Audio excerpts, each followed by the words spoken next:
The production team selected 10 top wilderness survival experts and deployed them to the Arctic region of Canada. Whoever lasts 100 days will win a $1 million prize. As the helicopter departed, each contestant was delivered to their drop-off point. The first contestant introduced was Sean, who had gained 3 million followers online through his survival videos. A devoted fan of solo wilderness living, he had spent the past 2.5 years honing his skills, building shelters, and making tools, all in preparation for this challenge. Upon finding a toolbox the crew had placed a day earlier, Sean noticed several bear paw prints on it and thought, "I can't confront it, but I can certainly avoid it." With his gear, he moved away from this ominous area. Having settled in a new location, Sean quickly assembled his bow and arrows and went to scout the nearby area. Overcome with excitement, he suddenly spotted something, held his breath, and shot an arrow. A dark shape fell from a tree. It was a porcupine. Within half an hour of landing, Sean had secured a substantial amount of protein. He cleaned it by the lake, made a roasting rack out of branches, and slow-cooked the torso for hours. However, the dry grass and wood in the Arctic were somewhat damp, and it took Sean several minutes to get the fire going. He stewed the 4 large legs in a pot, and the taste was better than expected, making him hum in satisfaction to the camera. The second contestant, Joe, a biologist from the National Park Service, was also adept with plants and animals, and skilled in making traps and starting fires by friction. Like Sean, he explored his surroundings upon landing. Attracted by chattering squirrels in the trees, Joe, who had not brought a bow and arrow but was proficient in baseball, threw stones at the squirrels, attempting to knock them down. Like everyone else, I doubted his chances. Surprisingly, he managed to kill a squirrel with a stone, proving the contestant's exceptional skills this season. That evening, Sean heard something tampering with his iron pot outside the camp. It was likely a bear or a wolf. Armed with his bow and arrows, he bravely went to check. The visitor was scared away, but the pot had indeed been tampered with. After this incident, Sean was too nervous to sleep. On the second day of the challenge, female contestant Kaylin was still figuring out the local wildlife. To be safe, she set up 7 rope traps. Along the way, she found some spruce resin, and remembering that Native Americans chew it, she tried it out of curiosity. 3 seconds later, she couldn't spit it out fast enough due to its terrible taste. Guessing the area was rich in resources, she had set the traps only 2 hours before noon and already caught a rabbit. Kaylin cried holding the dead rabbit, but returned to the camp to cook it with mushrooms, finding some solace in her meal. The next contestant is Roland, a licensed hunting guide in Alaska who lives a semi-modern, self-sufficient life. He frankly stated that he would have to be dragged away from the contest for the $1 million prize. Early in the morning, he started a fire to smoke out black ants hidden in the wood. Believing that even mosquitoes are meat, he pinched each ant and ate them. Afterward, he went out to look for game traces, but stumbled upon a large spool of fishing line. Thinking of making a fish hook to add to his gear, he walked to the lake to find a fishing spot. Unexpectedly, a wolverine scurried out from under a rock. Roland then cheerfully took out his battle axe, ready to confront the wolverine if necessary. The scene switched back to Joe. Perhaps feeling lightheaded from eating squirrel, he foolishly decided to bathe in 3-degree water, immediately regretting it and hurriedly getting dressed. He collected several scarlet fungi nearby, planning to stew them with meat. While exploring the bushes and noticing numerous animal tracks, he hadn't decided how to set traps when he spotted a black bear about 100 meters away. Lacking both a bow and a battle axe, anyone else might have fled, but Joe decided to confront the bear and drive it away from his camp. Thanks to his experience at the National Park Service, he managed to scare the bear away after about 10 minutes. Having eaten rabbit stewed with mushrooms, Kaylin used her energy to build a winter shelter. Initially planning for a luxurious tent, she considered her solo status and opted for a simpler, classic A-frame design. She used logs for walls, stuffed moss into the gaps, and left a large entrance. She covered the roof with a tarp and additional branches, creating a durable, wear-resistant wooden hut. Sitting inside eating stewed meat, her life seemed quite comfortable compared to Joe, who was still living in a makeshift shelter. After driving away the black bear yesterday, he set several traps in the bushes. This morning, he checked the traps, hoping for just 500 calories a day. Unfortunately, His skills did not allow for much, but as he entered the bushes, he saw a rabbit caught in a trap. Just as Joe was overjoyed, he noticed another trap had also caught a rabbit. Now, he had 2 rabbits to satisfy his desire to stew meat with scarlet fungi. On the 10th day of the challenge, Sean had completed 30% of his winter shelter. It seemed like he was settling down for the long haul. In his downtime, he entertained himself and the camera crew. The porcupine he had previously caught was already eaten. Today, he planned to quickly find more food to keep up with the construction of his shelter. Lucky for him, just a few hundred meters out, he found an abandoned boat under some broken branches. However, his luck turned when he returned to camp to start a fire and realized he couldn't find his fire starter. After searching his previous clothes and not finding it, he thought it might have dropped on his way back to camp. He retraced his steps for over 3 hours. As happy as he was before, he was now equally distressed. Starting a fire by friction wasn't his forte, especially with everything slightly damp. Facing the prospect of the Arctic winter without fire, Sean reluctantly made the call to withdraw from the competition. Rewinding to day 5, Roland was busy harvesting various berries from the grassland. He seasoned them in his boots before storing them in hollow tree trunks. Over the past few days, he filled 5 such trunks with berries. Building his winter shelter also became a priority. He found a large pile of rocks and planned to use them to construct a stone house. Building walls from scattered stones, some weighing up to 180 kilograms, was not an easy task. Fortunately, Roland was strong. Although the construction was laborious, the rock walls would reflect the heat from the fire, making his stone house the warmest among the contestants. After 2 days, he finished the walls and chimney, stuffing moss into the gaps. Next, he built the roof, choosing thick spruce trees for the task. Each processed log weighed nearly 200 kilograms, a testament to his ambitious efforts. After setting up the roof's base, the rest was relatively easy. The scene shifts to the 5th contestant, Mark, who served in the U.S. Army for 10 years. 2 years ago, he started teaching courses on shooting, survival, mountaineering, and tracking. Mark, skilled in various survival techniques, joined the competition to save money for his 1-year-old son's baby formula. While other contestants focused on hunting land animals, Mark had already set up his fishing nets early. He caught more fish than expected today.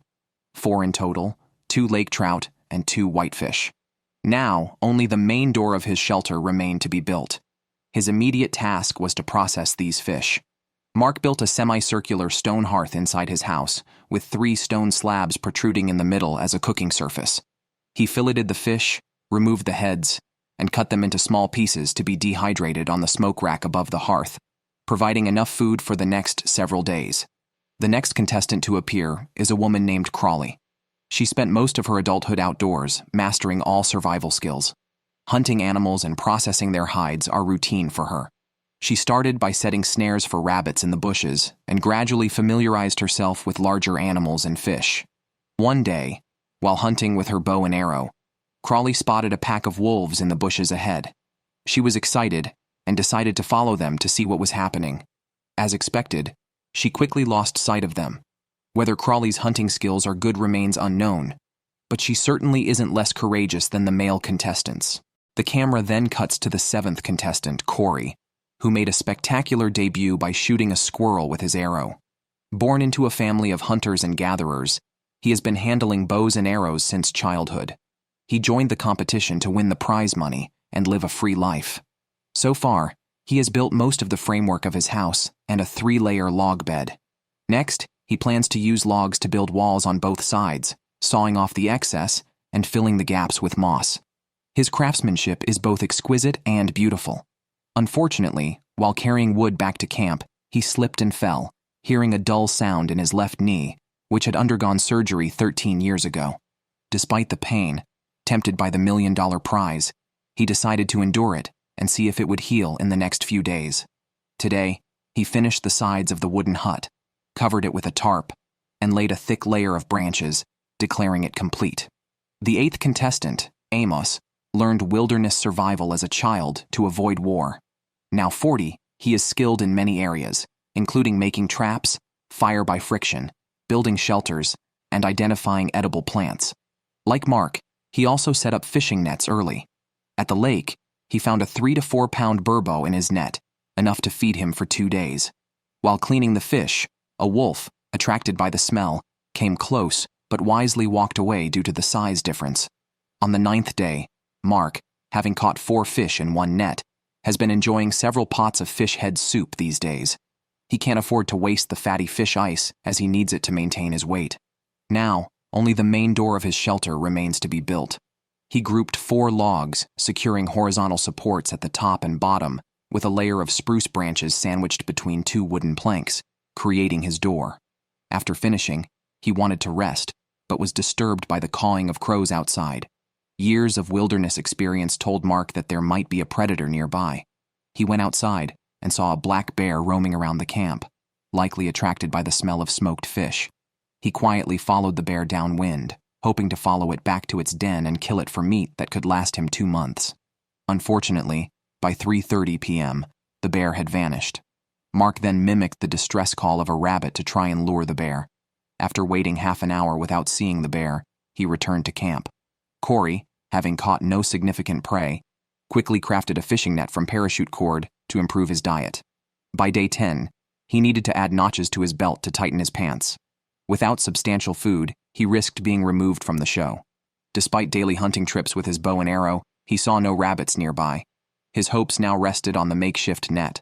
Fortunately, it paid off, catching a fish weighing 2.5 pounds, enough for a hearty meal. He rushed back to cook it, patiently waiting 15 minutes before enjoying the steaming fish. Corey also focused on a balanced diet, eating berries daily for vitamins. His only concern was the pain from a knee injury days earlier, which had worsened. He felt a large, fluid-filled sac in his knee, indicating a recurrence of an old injury. That night, he felt feverish and struggled with sleep, the pain in his knee intensifying.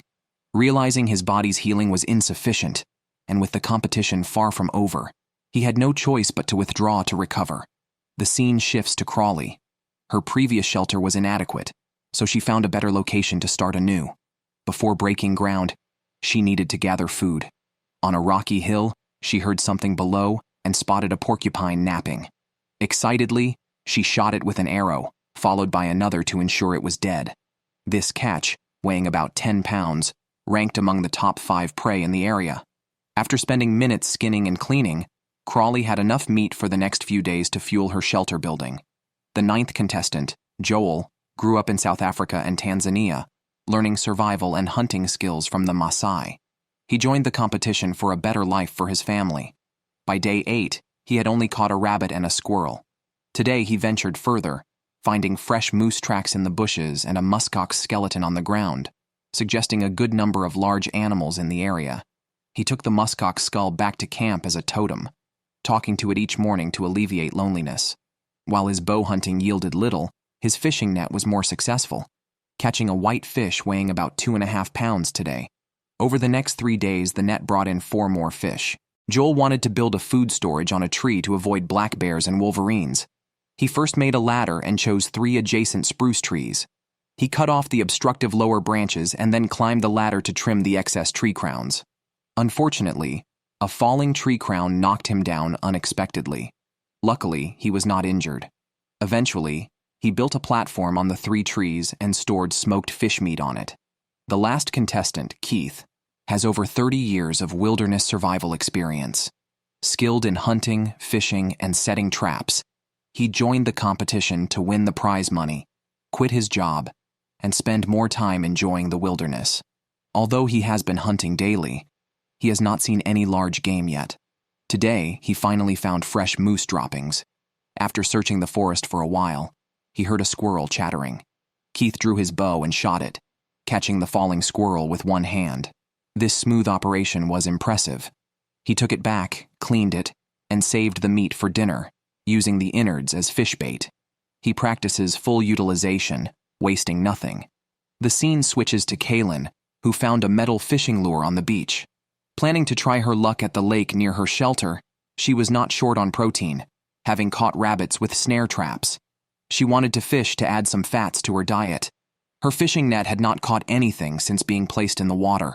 Thinking the area was low in fish, Kaylin took a sleeping bag, an axe, and other equipment to a spot 1.6 kilometers away, believing the fishing chances were better there. After 2.5 hours, she finally got a fish on the line, but it escaped halfway through reeling it in. However, this confirmed that there were fish in the area. She camped there overnight and started fishing again at 8 a.m. the next day. By 10:30 a.m., she had given up on catching fish. As she was about to pack up, she spotted a 600-pound moose about 30 meters away. The moose, seeing her, quickly entered the lake, attempting to swim to the other side. Kaylin mimicked the call of an estrus female moose, successfully attracting its attention. Just as she was about to shoot it with her bow, she realized she had not brought her bow and arrow, leaving her completely frustrated. On the 11th day, Amos started his morning with Native American calisthenics, expressing gratitude for nature's gifts. He then checked his gill net, which had caught a northern pike today. Since the start, his fish supply had never run out, totaling 11 fish. He wasted nothing, using fish heads for soup and drying the meat for his main food. He hung the surplus on trees for storage, hoping to avoid bears and wolverines. If everything continued this way, he had a good chance of making it to 100 days. However, the inevitable still arrived. Just after Amos had finished a big meal, he heard animals moving outside his shelter. Taking his bow and arrow, he went out to see who it was. He saw a wolverine quickly running back into the forest. Seeing that the dried fish meat hanging from the tree was still there, he returned to his shelter satisfied and continued resting. Joe was in the worst situation. After eating the wild rabbit and squirrel he caught, he now relied solely on berries and mushrooms for food. His winter shelter had yet to be started. Being quite skinny, he wanted his shelter to be well built, so he even brought a chisel with him. He cleaned up a large tree, tied ropes around the top, and raised it using a human-shaped frame. He then inserted a crossbeam at the top with a dovetail joint and used mortise and tenon joints at the base. He installed 8 foot-locking poles between 2 human frames. Continuing the construction would take a lot of effort. By the 15th day, Joe started his morning with a series of lightning 5 whips exercises to stretch his muscles. He then went to check his traps, which had been empty for days. Disheartened and preparing to go back to chewing on berries, Joe saw a squirrel hiding in a hole. He grabbed a sharpened stick to try to kill it, but failed after struggling for a while. He planned to get a longer stick and try again. Unfortunately, he didn't block the hole, allowing the squirrel to escape. Probably a few days without meat had dulled his mind, leading to such a basic mistake. Back to Keith, he made himself a pair of earrings using berry juice and animal bones. Maintaining a positive attitude is crucial for survival. Now that he had the right mindset, he was just unsure about the outcome with his fishing line. But it didn't disappoint him. The fishing line caught a 2.5-pound plump lakefish with appetizing bright yellow flesh. He grilled the meat on a rack and saved the bones and head for making soup. The smoked dried fish, rich in protein, offered a distinct flavor. By the 14th day, Roland's trap finally caught a squirrel. Having not seen meat for days, he was overjoyed. After his meal, he still needed to complete the roofing of his stone house. He cut down 10 nearby trees and laid them flat to fit just right. Next, he stuffed moss into the gaps and covered them with a tarpaulin to finish the job. 2 days later, since he hadn't caught any game, Roland dug up a lot of irises. Not only are they medicinal, treating heatiness and fever, but every 100 grams contain 5 grams of protein and 3 grams of fat, making them an excellent survival food. Rowland stored the dug-up irises in a cave, similar to how contestant Kaylin stored her fishing net. His net had not been successful, so he decided to move it to a deeper water area, hoping to quickly provide him with a protein-rich meal. On day 17, Mark was the fishing champion of the season. His fishing net caught 2 carp today. While other contestants worried about food, he had already secured his protein needs.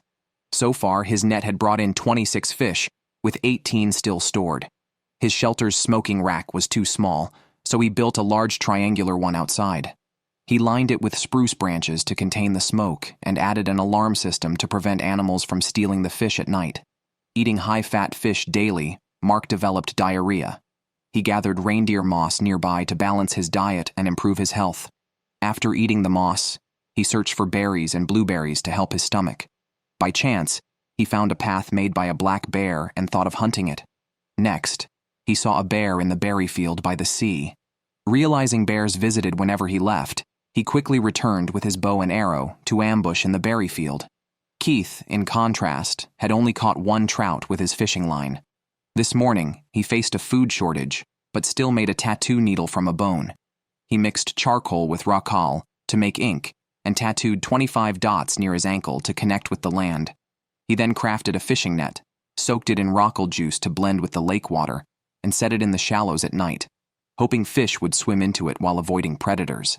On day 18, Crawley had finished eating the porcupine she caught 7 days ago and had nearly completed building her winter home. It was time to search for food. Her first snare trap caught nothing, but the second trapped a plump winter rabbit.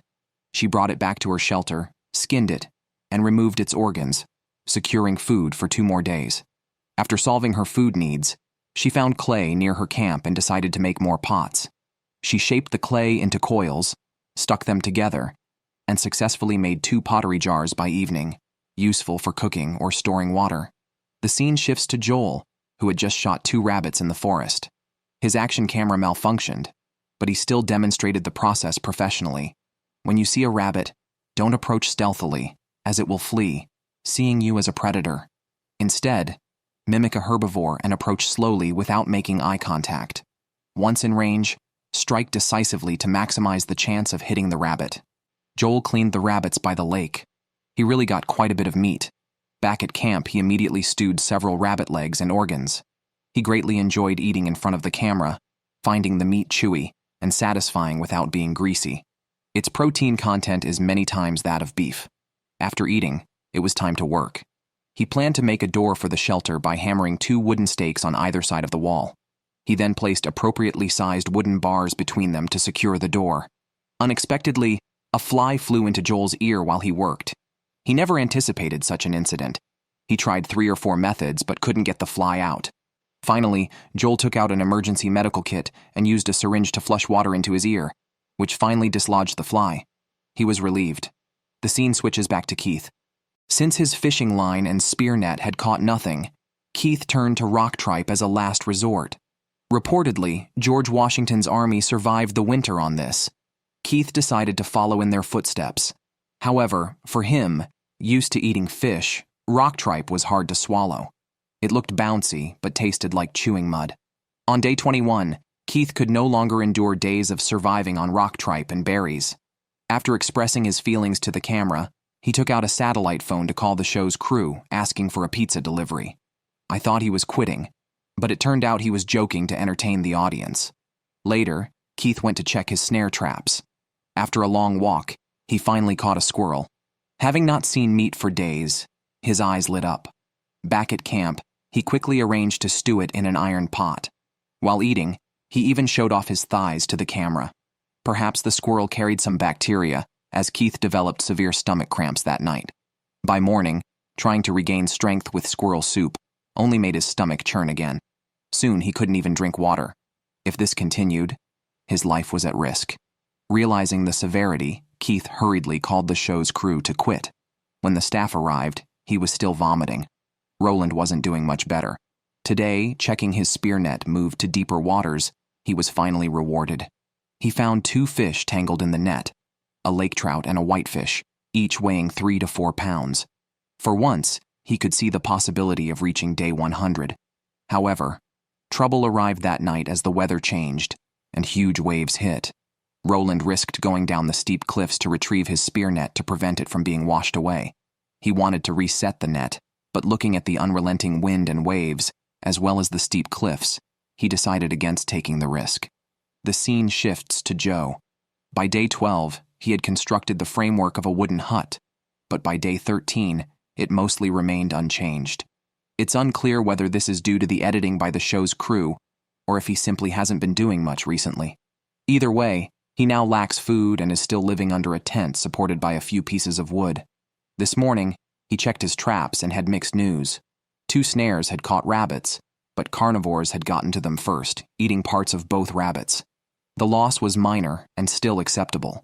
Since Joel currently isn't short on food, he shifted some of his focus to passing time. He first tied 2 extended lock poles on a tripod to create a backrest and a platform, crafting a makeshift wilderness chair. Then, using his hunting knife, he carved a few wooden pieces, dipped them in berry juice to make dice. Lastly, he trimmed a piece of birch wood, carved a large hole at the end, and added 3 pins to each side, securing them with wire to create his own kakuyuri.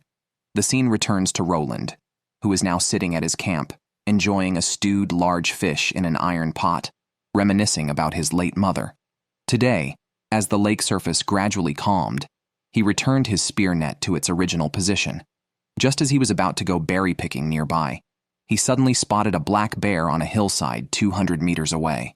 With a side wind blowing, he took up his bow and arrow, entering a hunting mode. He tracked the bear until 4:30 p.m. but lost it, wasting 2.5 hours. The scene switches to Kaylin, who, having just finished washing up, found washing her hair too troublesome and cut off her braids with a hunting knife, giving herself a new hairstyle. After tidying up, she took her bow and arrow to check her traps. The snares were moved but had not caught any game. Fortunately, this proved that there were indeed animals in the area.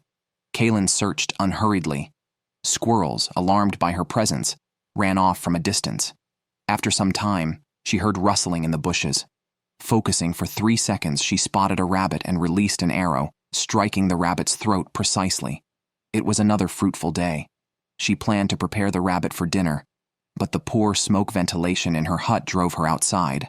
The next morning, she made a hole in the roof, surrounded it with clay, and found that starting a fire improved the smoke ventilation. She planned to further refine this. Another female contestant, Crawley, was also making improvements to her shelter. She wanted to build a fully enclosed melon guard hut. She gathered many stones from around her camp to construct a half-person tall fireplace, then sealed the gaps with clay. She piled wood on the upper half, sealing the gaps with moss, and created an entrance on the sheltered side, allowing Crawley to comfortably enjoy her food inside. On day 26, the tarp Joe used for his melon hut fluttered loudly in the wind, yet he still slept in late. I'm somewhat speechless about that. Today he wants to try fishing.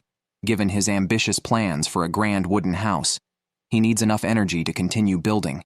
After waiting for 2.5 hours, he finally felt a bite. The fish he pulled to shore was not small, big enough to eat for 2 days. Excited, Joe quickly grabbed the fish by the gills, fearing it might slip off the hook.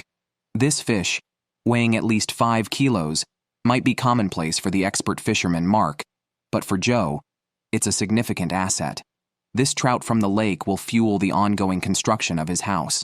Amos, the Indian contestant. Today, Amos found his fishing net empty, an unusual occurrence. With the weather getting colder, he planned to chop more firewood but realized his axe was missing. Using a headlamp, he searched in the falling snow. If the snow covered the axe, it would be like finding a needle in a haystack. As expected, Amos didn't find the axe and ended up with frozen hands and wet footwear. The next morning, a thin layer of snow revealed the handle of the lost axe, bringing him great joy. Without it, collecting firewood would have been difficult. Since Roland's spear net last caught 2 fish, there had been no activity, and he hadn't seen many animals either. On day 29, while digging for roots, Roland spotted a muskox nearby. Stealthily, he shot an arrow from 30 meters away, hitting the animal's hind leg. The thick-skinned muskox thought it was just a mosquito bite and considered moving on. Roland quietly followed. As evening approached with no sign of the muskox weakening, he decided to make a decisive move. Sensing danger, the muskox roared, but Roland charged with his hunting knife, quickly retreating after stabbing it. Seeing the animal's weak resistance, he rushed in for another strike. Roland's courage was undeniable. After these attacks, the muskox quickly fell and died. A successful hunt left Roland very happy. With only an hour and a half until dark, he didn't have enough time to process the whole animal. He ate some raw muskox heart to regain strength, removed the organs prone to bacteria, and took some parts back, leaving the rest hoping no other animals would find it. Roland slept until noon the next day. He returned with his bow and arrow to continue butchering the muskox. Worried about bears or wolverines stealing the meat overnight, he hurried along the path. Arriving, he was shocked to see the stomach on the rock completely eaten. Fortunately, the rest of the muskox was untouched. Roland then began the orderly task of butchering. He first removed the 2 large legs facing upwards and planned the 2 pounds of tenderloin cut for dinner. He also took 2 large slices of tenderloin with him. After nearly 3 hours of chopping and cutting, he managed to process the legs, shoulders, steaks, and lungs. However, several hundred pounds of meat could not all be transported back today. Roland hid the meat at the top of the mountain, covered with ox hide and camouflaged with stones and branches. He would move it in batches to the shelter later.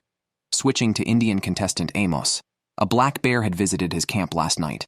This morning, he saw its droppings. Fearing the bear might enter the wooden house to steal smoked fish while he was away, he quickly made a stronger, more durable door. Then, he checked his spike net, which had caught fish almost daily until today. To his dismay, the net was swept away by the waves, almost his entire food supply gone. Now, he had to return to the shelter and weave a new one. Fortunately, he had brought parachute cord to the competition. It took him 2.5 hours to make a new spike net, which he placed back at the original spot by the lake. Over at Fisherman Mark's location, he had caught 7 or 8 fish and lake trout over the past few days. With no room in the shelter, he tied a horizontal beam in the tree and hung the fish in midair, hoping to keep them away from other predators. Like Amos, Mark's net was empty today. Considering the possibility that the fish had moved to warmer, deeper waters, he lowered his net by 3 meters. Then, he returned and used his socks as a towel to bathe himself with boiled water. The next day, he went to check the net and saw fresh black bear droppings on the way, feeling a bad omen. Sure enough, the net was empty again. Planning to take a fish from his food storage for dinner, he was stunned to find all the hanging fish eaten.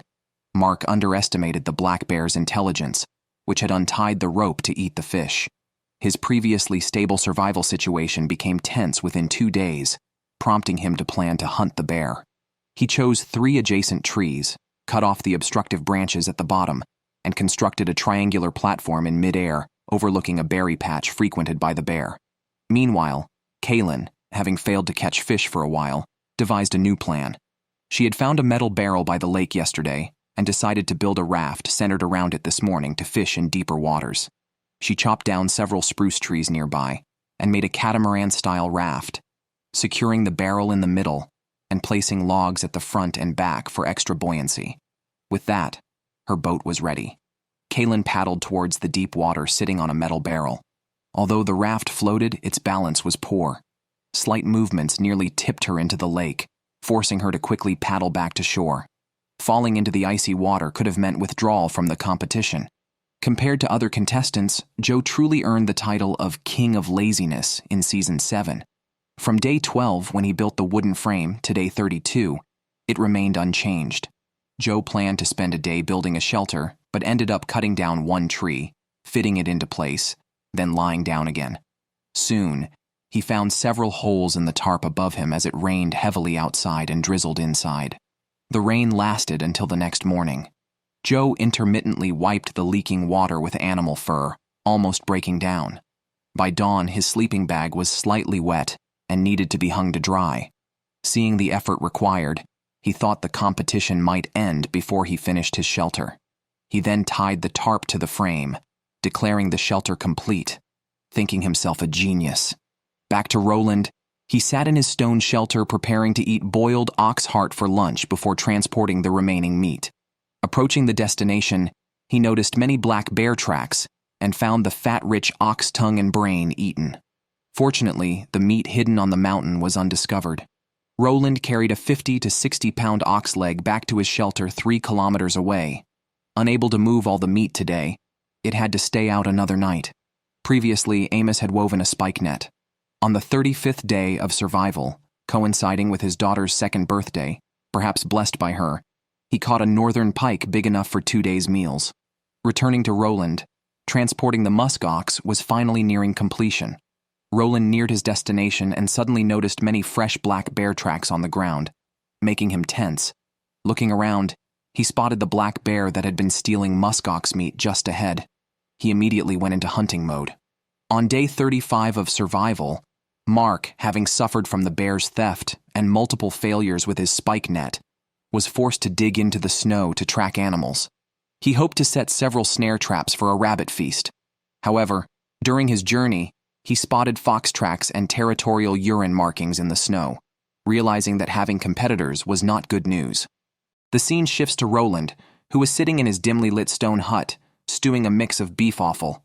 Soon, a half-pound of sirloin on the fire was cooked to a crisp on the outside and tender inside. After a short rest, Roland planned to build a food storage room. First, he needed to treat his leather gloves with black bear brain matter for maintenance, and also apply some on his hands and face for protection. He then grabbed an axe and furiously chopped at the surrounding spruce trees. If he wanted to prevent bears and wolves from stealing, the storage had to be secure. Roland stacked the chopped wood into a square using a birch egg structure, drove a pair of stakes at each corner, and secured them with wire. He placed the processed musk ox and bear meat inside, separating each layer with spruce branches, and covered the top with logs. He placed 2 logs longitudinally under the wire at the bottom of the stakes as a door bolt, making it nearly impossible for bears or wolves to break in.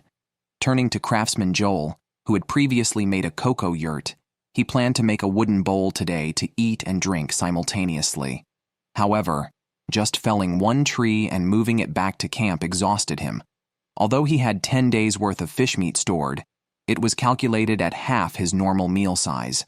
Therefore, Joel was in a semi-starved state during this period.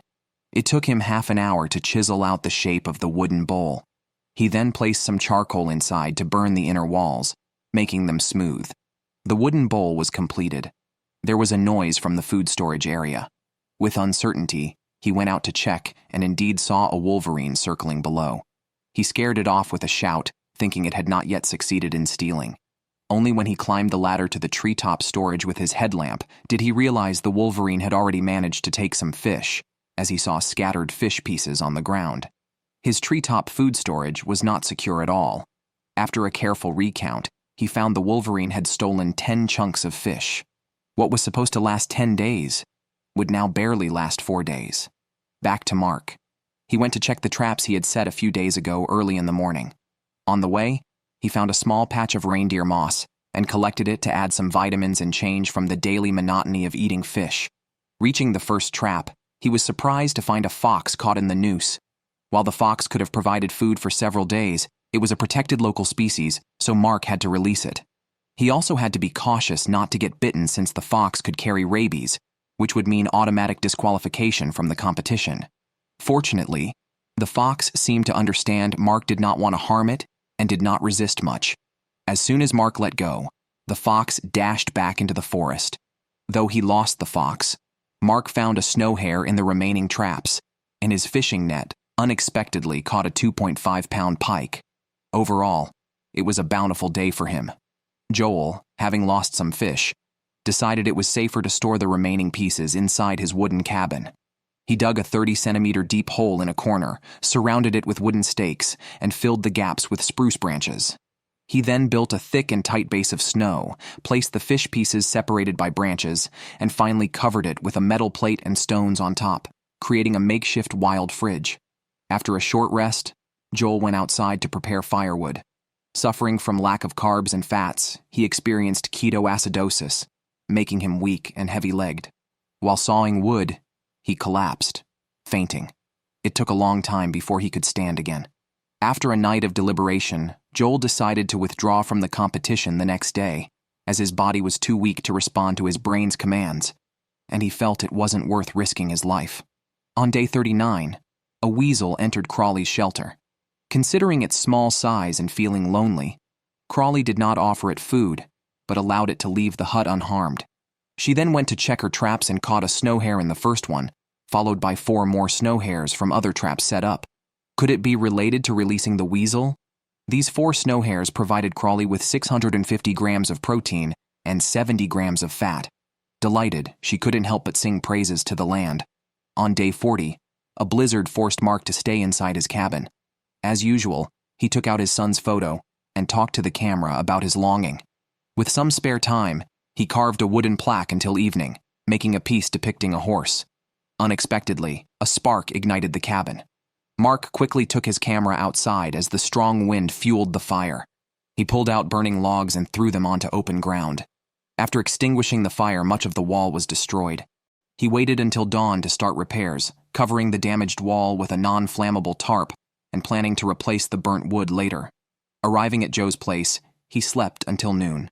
Afterwards, he spent half an hour groggily facing the camera before working on logs for building walls. He worked for 15 minutes and then took a break. He rested for 3 hours in his well-ventilated and well-lit shelter, waking up at 4 p.m. to check his traps. It seems this lazy guy is blessed with lazy luck. His lasso traps caught 4 snow hares in one day. He immediately stewed the meat upon returning and enjoyed a hearty meal before sleeping again. It's hard to comment on this contestant named Joe. He's been working on his shelter for a month and it's still not half done. He's never used the provided fishing nets, relying solely on lasso traps for catching hares. The accumulated hare skins are piling up. As the lightest and least skilled contestant this season, he has managed to survive on an endless supply of rabbit meat. Moving to Indian Elder Amos, his situation is similar to Mark's. Initially, he thrived on fishing with nets, but as temperatures dropped, his luck changed. Now he's setting lasso traps in the forest. The animal tracks in the snow are clearly visible, making tracking easier for Amos. He set traps along a path frequented by snowshoe hares. On his way back, next to his shelter, he saw fox tracks and made a long spear that evening, preparing for any predator's intrusion. Meanwhile, a fox appeared on the shelter's outdoor camera. Soon after, Amos heard the cries of a snow hare, indicating it was caught in a trap. To prevent other predators from reaching it first, he quickly grabbed his newly made spear. Hearing Amos, the fox turned around and fled. Fortuitously, Amos was there first to dispatch the hare with a stick. The quick success of the trap was unexpected. At dawn, he took the hare to the lake, skinned it, and removed the organs, leaving 2 pounds of meat. After eating fish for a month, he was finally able to enjoy a different taste. As Amos returned to the camp, a fox, attracted by the scent, appeared on the beach. Unusually fearless, the fox came within 3 meters of Amos, ignoring his attempts to drive it away, and boldly followed the trail to where the hare was cleaned. After eating the discarded organs, the fox approached Amos again. This behavior was not just provocative, but outright disrespectful. Amos shot a blunt arrow at it, which wouldn't be lethal, but was enough to make it flee in pain. Now it's Kaylin's turn. Having never been away from her husband for so long, she deeply misses his embrace. After reflecting on this, she went to check her traps. On the way, she spotted footprints, which gave her a bad feeling. Sure enough, when Kaylin reached the traps, she found only remnants of hare fur and organs. Another trap was even worse, with only a few tufts of hair left. This situation deeply upset her, making her miss her husband even more. Fortunately, she still had some stored snow hare left to eat. Continuing with Joe, he was unsettled after hearing wolves howling during dinner, as he was the only contestant without a bow and arrow, leaving him to face the wolves with only an axe. By the next morning, everything was calm again, and he was slowly processing logs. Today was especially praiseworthy, as he usually processes 1 log and rests until the next day, but this time he diligently made 3 or 4 logs, nearly finishing half a wall. Now looking at Mark, the once proud fish king is now in a state of neglect. It's been 3 days, and he hasn't finished his cabin. He feels increasingly tired, and his mental state is deteriorating, sometimes even arguing with himself. This morning, he still felt hungry after eating half a fish, and couldn't understand why he felt constant hunger despite eating continuously. On day 44, a production crew's yacht broke the silence, indicating a contestant had withdrawn. As the cameraman landed, the focus turned to Joe. It was surprising that Joe withdrew without finishing the 4 snow hares he had caught. Joe mentioned that life was tough and his physical state couldn't keep up with the work and survival demands. We wish him well on his journey. Kaylin, after some mental preparation, managed to adjust her state. Today, her luck with the traps improved. After losing 2 snow hares yesterday, nature gifted her 3 today, instantly clearing her gloom. Looking at the fat on the rabbit meat, she felt hopeful about lasting 100 days. On the afternoon of Joe's withdrawal, Mark, due to his poor physical and mental state, also called the production team to announce his withdrawal. By day 45, only 4 contestants remained. Roland, despite not worrying about food due to his successful hunting of musk deer, is concerned because the deer meat is very low in fat. He has lost 20 kilograms so far, and today scraped some fatty tissues from under the scalp, barely enough for 2 to 3 days fat intake. The situation for the other contestants is not optimistic either. Amos is down to 3 fish and nearing starvation. His fishing nets have been fruitless and have developed large holes over time. He plans to retrieve the nets and wait to use them once the lake freezes. On his way back, he saw wolf tracks outside his shelter, causing some panic. Now, he must economize. and hopes the 3 remaining fish will last until the lake freezes. The scene shifts to Crawley, who previously relied on lassoing and hunting for food, but now faces a lack of fat. This morning, she spent some effort making a spike net, planning to set it up at her usual fishing spot. Looking around, the rocks by the lake were icy.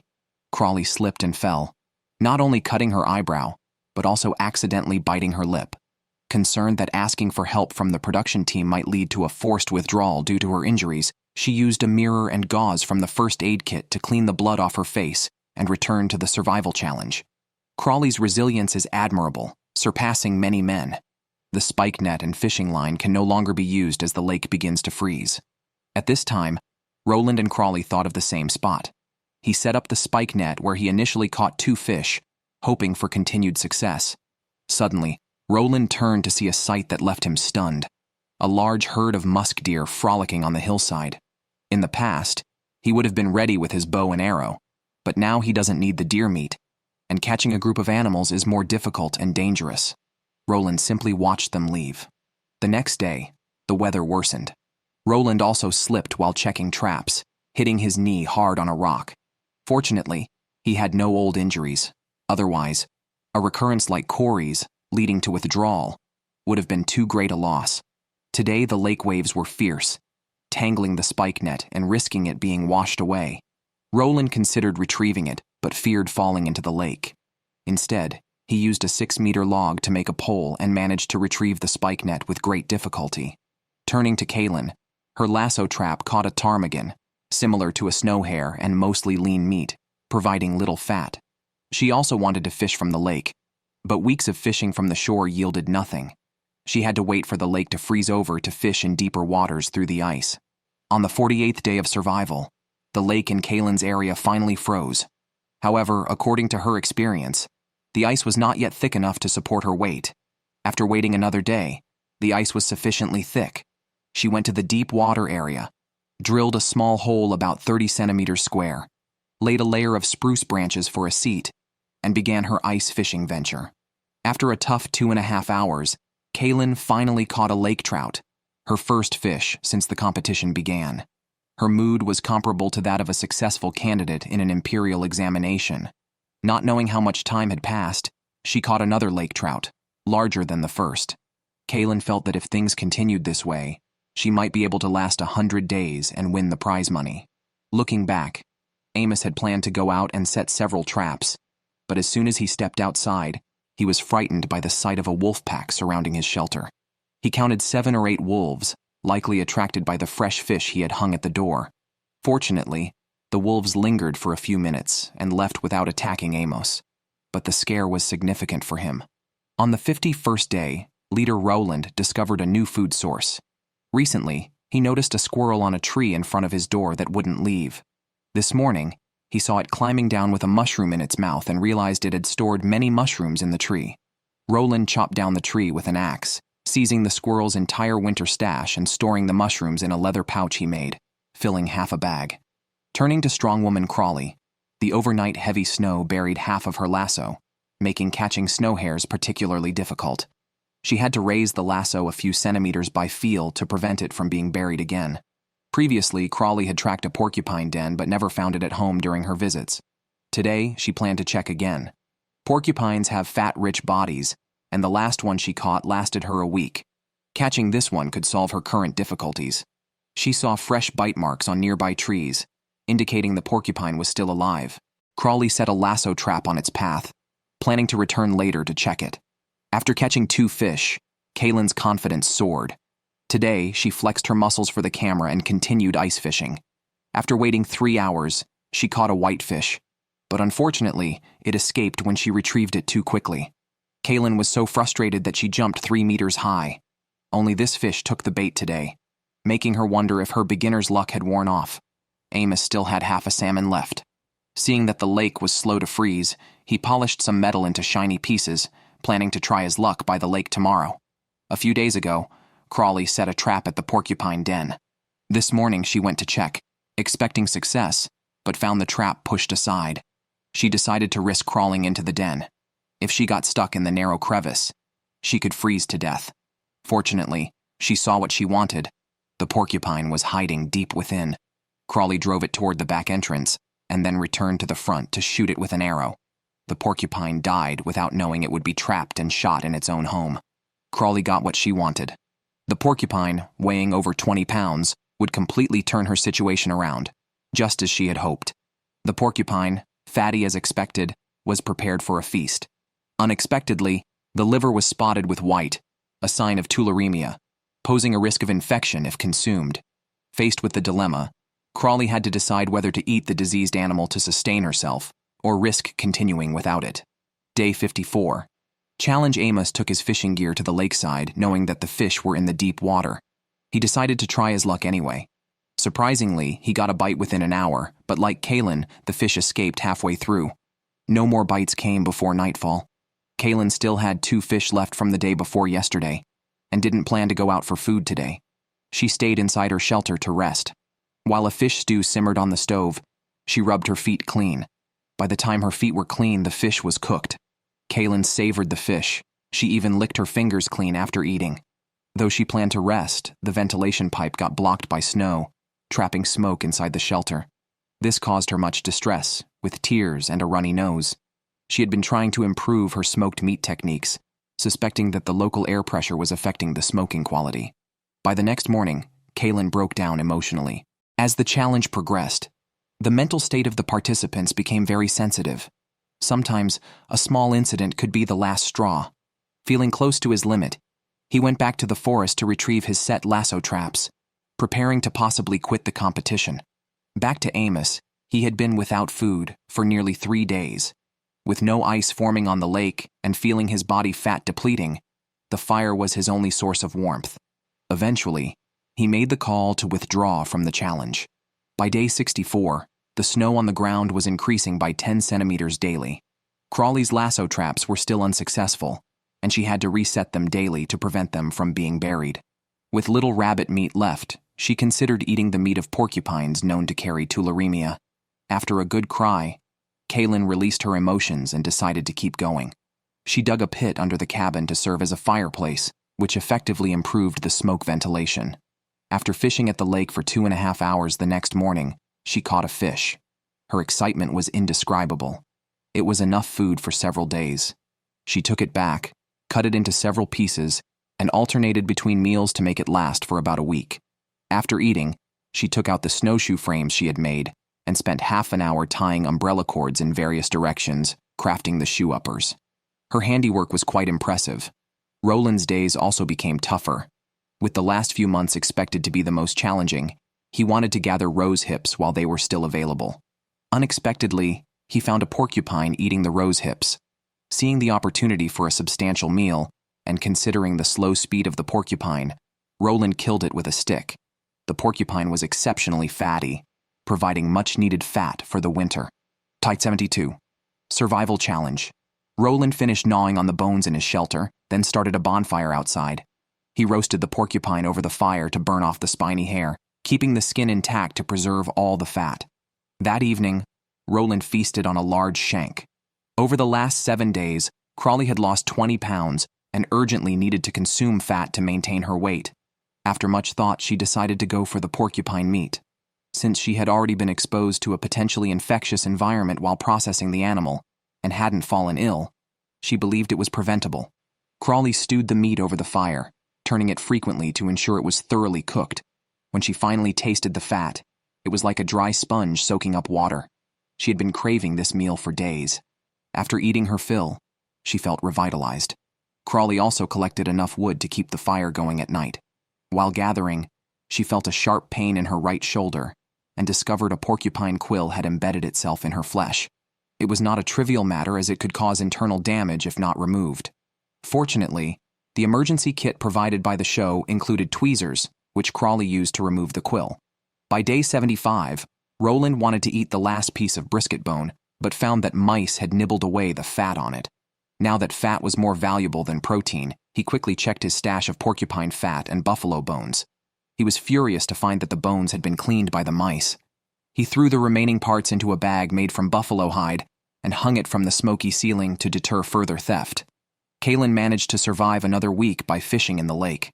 After finishing her fish head soup, she returned to the frozen lake to fish again. After 2 hours of waiting, she was about to haul in a fresh catch when it slipped off the hook. Frustrated, she broke down crying on the ice, overwhelmed by thoughts of giving up. By day 80, unable to bear the hunger any longer, Kaylin chose to leave the competition. By then, temperatures in the area had dropped below 30 degrees Celsius. Roland wore a wool coat and black bear gloves to stay warm. Finally, the lake in front of his stone shelter froze solid, and he decided to try ice fishing to replenish his fat stores. He took careful precautions against falling through thin ice by carrying a long pole. After using an axe to make a rectangular hole in the ice, he waited 3 hours with no luck. Roland knew it wasn't his day. Meanwhile, Crawley also tried ice fishing, using rabbit fur and porcupine innards as bait. She couldn't stand outside for 3 hours like Roland, as she had recently discovered frostbite on her right big toe, which had turned purple. Further deterioration could lead to irreversible damage, or even amputation.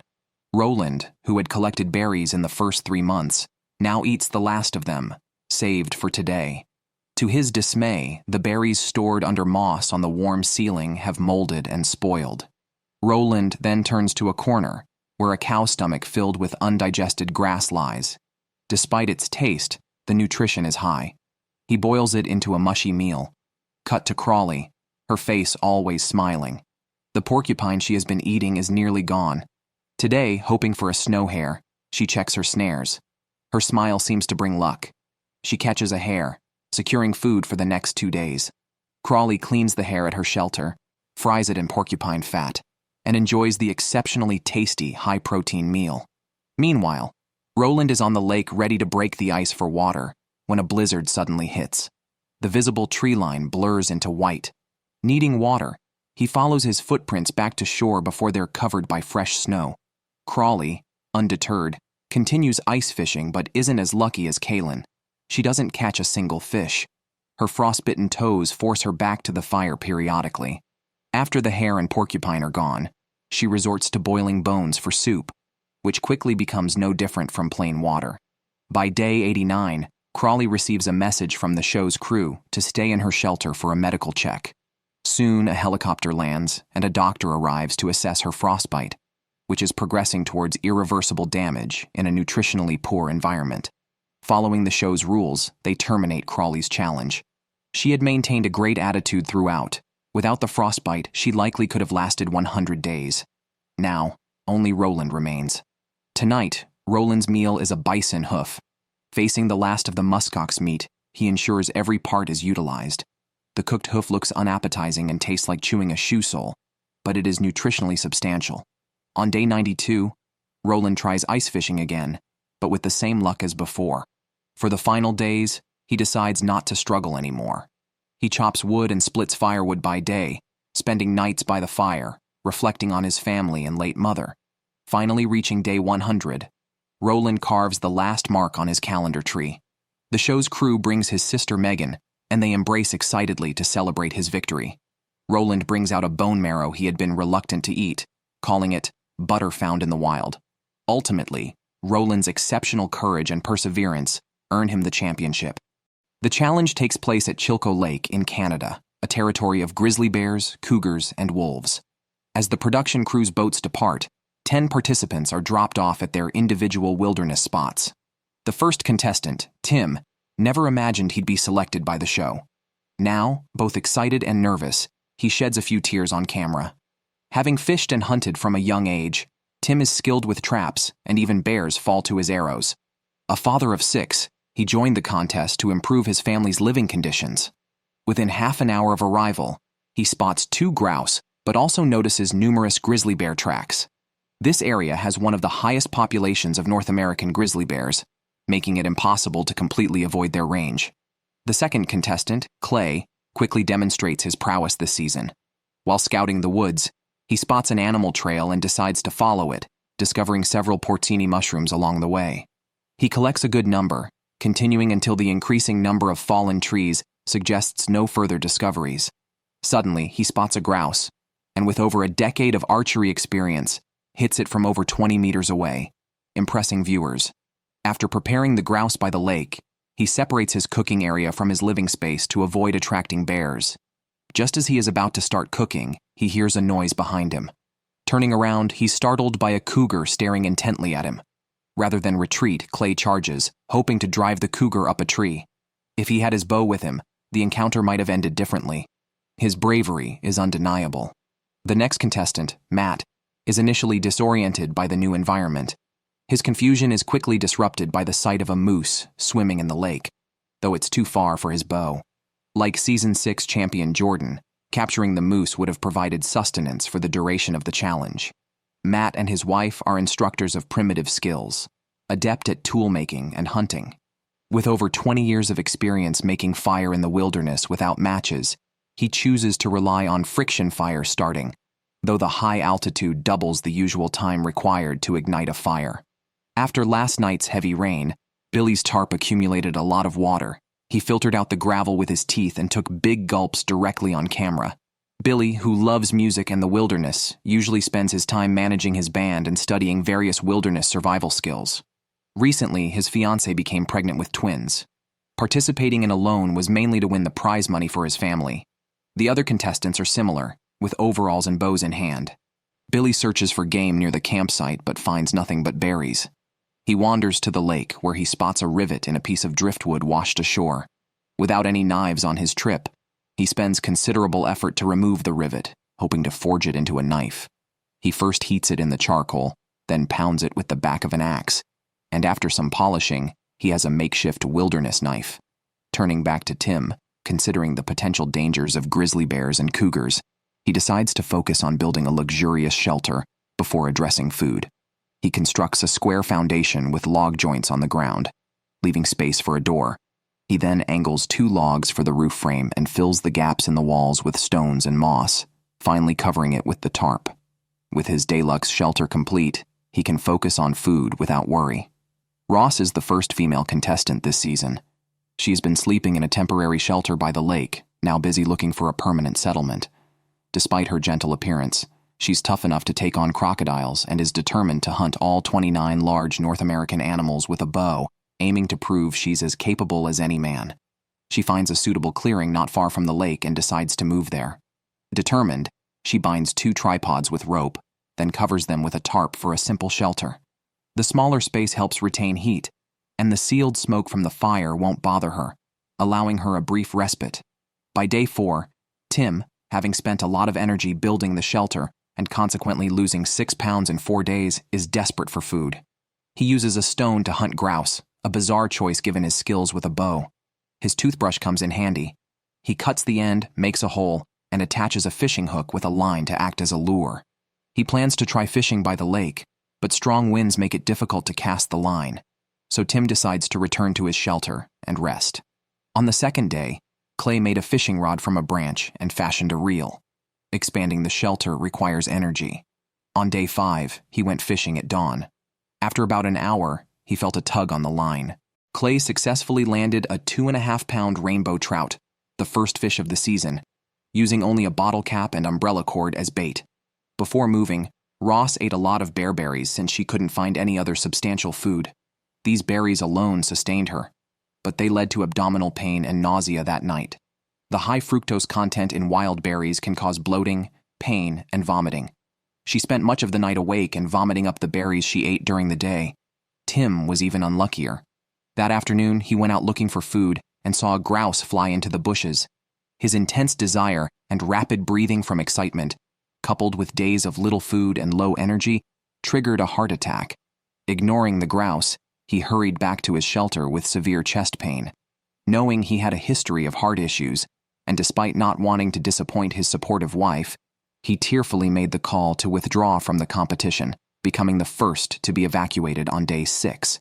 The next contestant, Colt, joined because his mother is a huge fan of wilderness survival shows. He lives alone on a deserted island, where he installed his own utilities and spent 42 days alone last winter, making the competition relatively stress-free for him. While acclimating, he found a path made by a grizzly bear with plenty of berries nearby, requiring him to stay extremely alert. The 7th contestant, Nate, served 24 years in the military, including in the wars in Iraq and Afghanistan. He developed a resilient personality under pressure and knows how to make fire by friction and set traps. Near his starting point, he spotted a grouse in a tree. After setting up the camera, he stepped into frame, drew his bow, and aimed. Despite the close range, his arrow missed, flying just below the grouse. The eighth contestant, Teresa, a rare expert in Stone Age skills, is proficient in making tools from stones, bones, and wood. She joined the competition to win the prize money to maintain her ideal lifestyle. Upon arrival, she quickly found berries and edible plants. Teresa swiftly chose a temporary campsite, setting up a simple tent with a tarp and a leaning tree trunk, and placed her cooking site by the lake to avoid attracting bears, showing thorough consideration. Michelle starts by showing a close-up of a cricket to the camera, then braces herself mentally before popping it into her mouth, crunching away. The taste isn't bad, just a bit tough on the teeth. Michelle has lived for 4 years in Alaska and with Siberian natives, learning many survival skills, including setting traps and identifying edible plants. Despite her petite frame, she possesses a strong inner spirit. Initially, her survival strategy focused on gathering plants. She found a lot of nodding onions on a hillside, a collector's paradise. Cooked, these onions provide about 20 calories per 100 grams. She quickly gathered a large amount, getting off to a smoother start than others. She also found plenty of rose hips. While eating them, she inadvertently spotted a grizzly bear swimming towards her from across a lake, several meters away. Frightened, Michelle quickly hid in the woods and watched the bear move away before she felt safe again. Teresa, while still energetic, wants to get her shelter in order. She plans to build a pit house, a semi-subterranean dwelling excellent for warmth. Without ideal tools, she uses sticks, stones, and found moose bones to dig into the earth. Throughout the process, she finds insect larvae in the soil and snacks on them as appetizers. After 5 to 6 hours, she expends thousands of calories. Jordan, the last contestant, eats ants found in wood for breakfast, noting their sour taste resembling lemon juice, although in frustratingly small quantities. He finds a clearing in the jungle where he plans to build his long-term residence.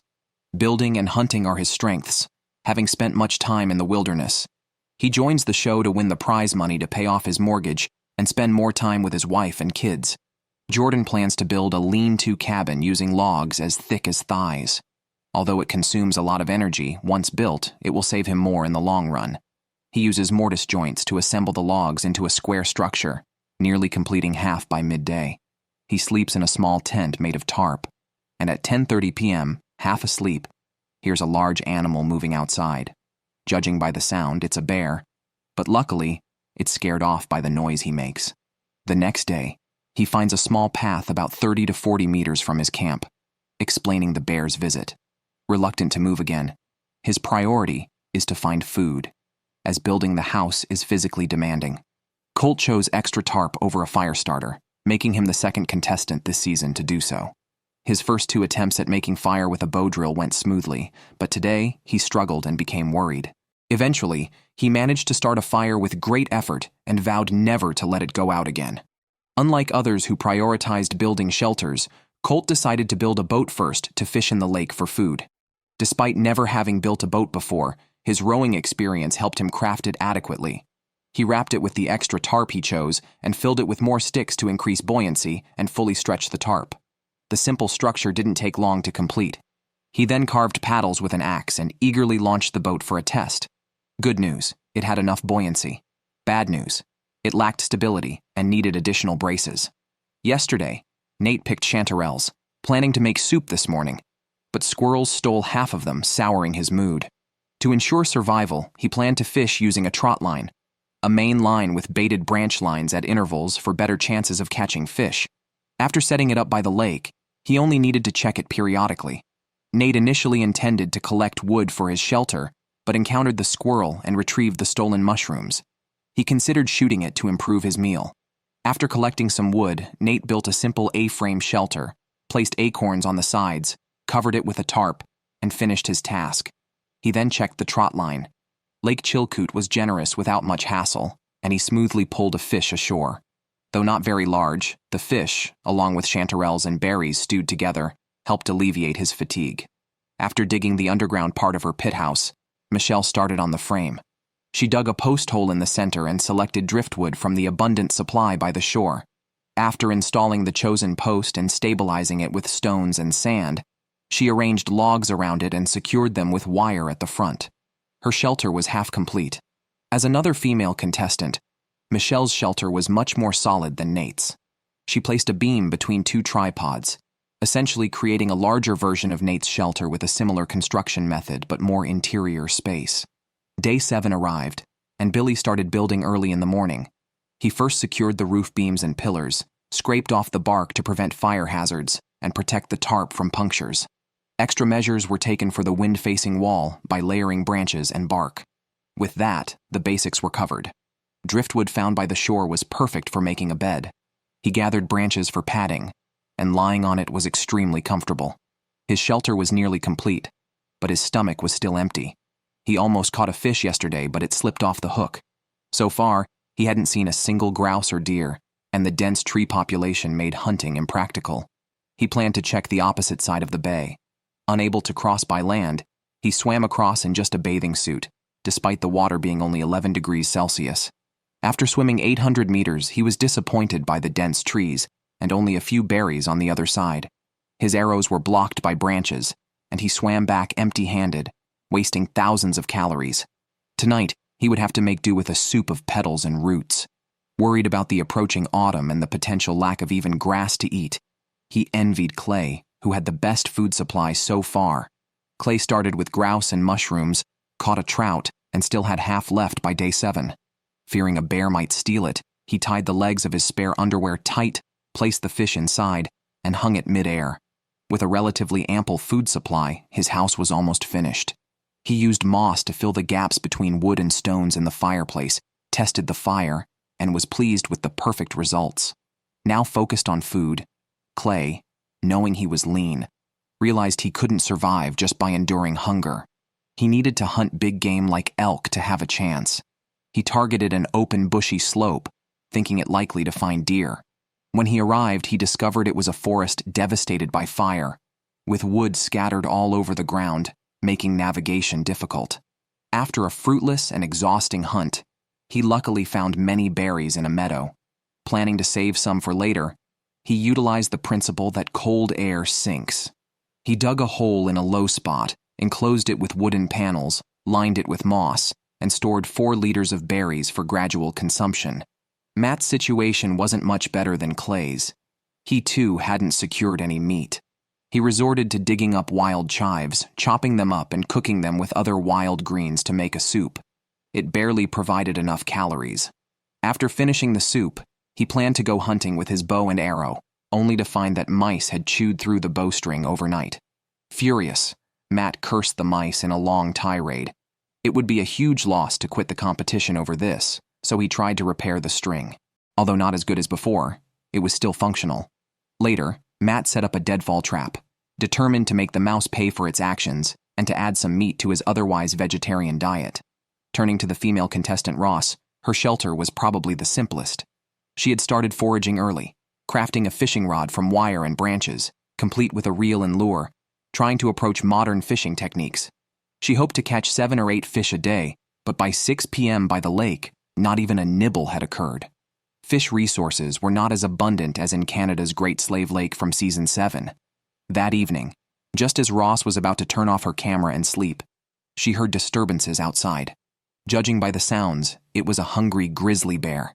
Close to hibernation, anything could be its meal. Ross quickly fired bear bangers into the sky, scaring the bear away while she sat in her shelter, shaken, but thinking of the $500,000 prize. Another female contestant, Michelle, had a harder day. She dug up a few cow parsnip plants during the day, using the hollow stems to blow on her fire and roasting the root bulbs to eat. Native Americans also used these as food. Michelle took a bite with a tentative mind, but the taste was horrible, not at all pleasant. Only the fish in the lake could provide all the nutrients her body needed. She made a longer fishing rod, weighing it down with rocks by the lake, hoping for a good catch. She planned to expand her shelter but soon felt nauseous, from her stomach to her armpits. She had mistaken water hemlock for cow parsnip, as they look similar. But the former is highly toxic. Michelle chewed some charcoal in an attempt to neutralize the poison. She woke up around 5 a.m. feeling slightly better. Luckily, she had only taken a small bite, or withdrawing from the competition would have been unavoidable. Jordan, originally a carpenter, was obsessed with making his shelter perfect. Sadly, time and energy were not on his side. However, the quality of his shelter was the best among the contestants this season. Now Jordan desperately needed food to replenish his strength. He couldn't remember how many times he had tried fishing. After waiting tirelessly for 2 to 3 hours, he was in disbelief when he finally dragged a fish to shore, shouting with joy. The fish weighed over 2 pounds, enough to feed Jordan for at least 3 days. He quickly cleaned and prepared the fish, planning to make a fish head soup and enhance the flavor with chopped wild yellow essence roots. While the soup was cooking, he smoked the other slices of fish for dehydration and storage. On day 13, Teresa hung up her freshly washed underwear and, adopting a semi-sitting posture, became an expert in warming herself by the fire before returning to building her shelter. The frame of the house was ready. Next, she would lay the walls using large pieces of bark from dead fir trees stacked from bottom to top like tiles and fill the gaps with pine shavings for better insulation. She had left spaces for the fireplace and door. Looking at the empty interior, she planned to make a comfortable bed using wire to bind several logs together to form a frame, then laying wooden planks topped with grass and branches to mimic a mattress. Nate, feeling a bit desperate for food, decided to sunbathe to replenish some vitamins, as the continuous strong winds made fishing impossible. His fishing lines were washed back by the waves. After much thought, he decided to build a dock in the deep water area, hoping it might help. Using dovetail joinery techniques learned from his neighbor, he connected several logs into piles. However, as he carried them into the lake, he was annoyed by the water temperature and frustrated when the piles visibly fell apart. Realizing he had forgotten to install support beams, Nate wasn't discouraged. He focused on solving the problem rather than complaining. Previously, the boat Colt had used was unstable, so he made 2 small boats using the last bit of tarp and bound them with fir wood as external braces. On retesting them in the lake, there were no issues.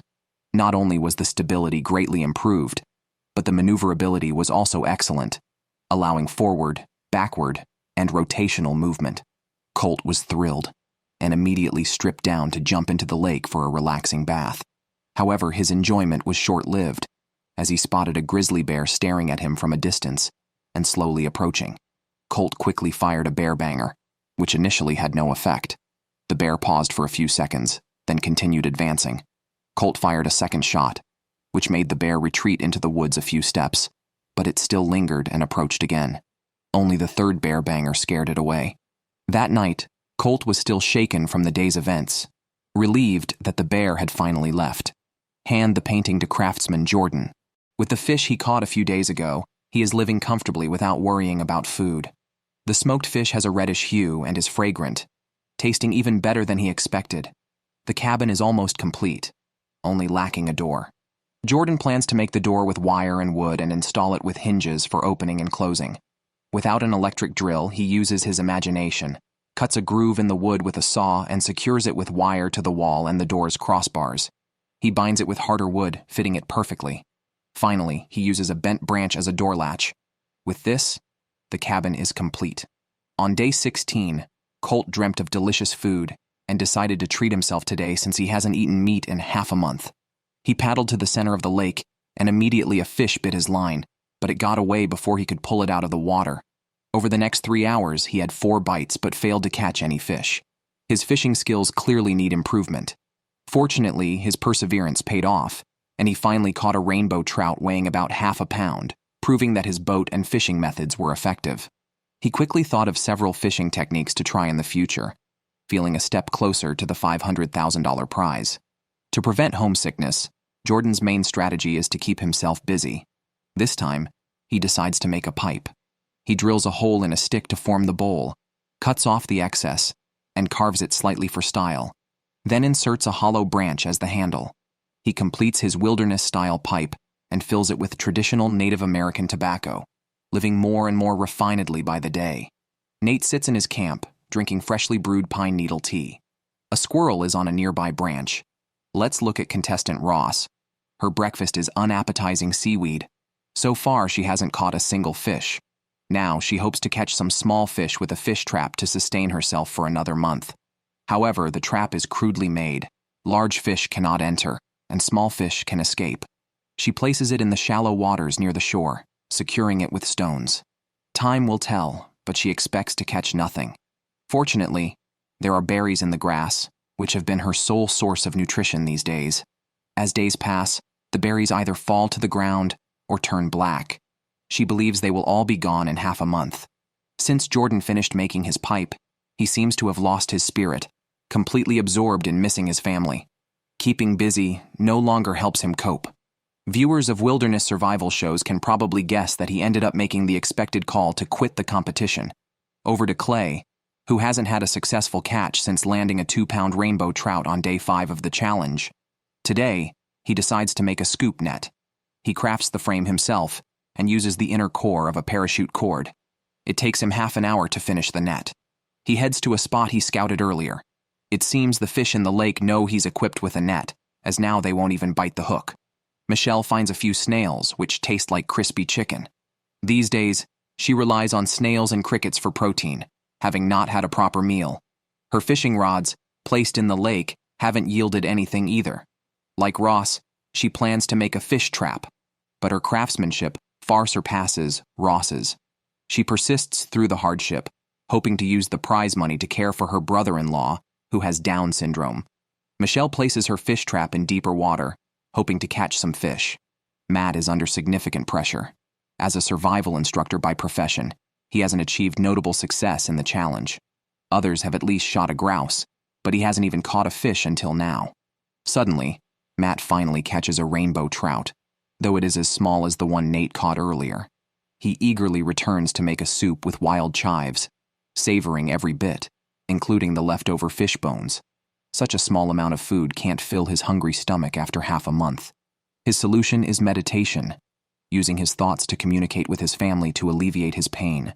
He then realizes his shelter lacks insulation. He might manage now, but it won't be good as the weather cools. Being the contestant with the least body fat, he needs to enhance his warmth measures. Matt finds a dense grassy area in the forest and decides to gather some dry grass for bedding. Unexpectedly, he disturbs a ground wasp nest preparing for winter. Several stings later, he runs out. Billy made a knife from a rivet he pulled out of deadwood and showed it off in front of the camera. It works well for chopping wood. Only 18 days into the challenge, he has already lost 31 pounds. Although he is quite heavy, he can't keep this up forever. The dense forest in his area makes hunting impossible, so he plans to weave a fish basket from willow branches to catch fish in the lake. While talking to himself and weaving the basket, he suddenly hears noises from the slope below and turns to see 2 grizzly bears. He quickly fires a bear banger, scaring them away.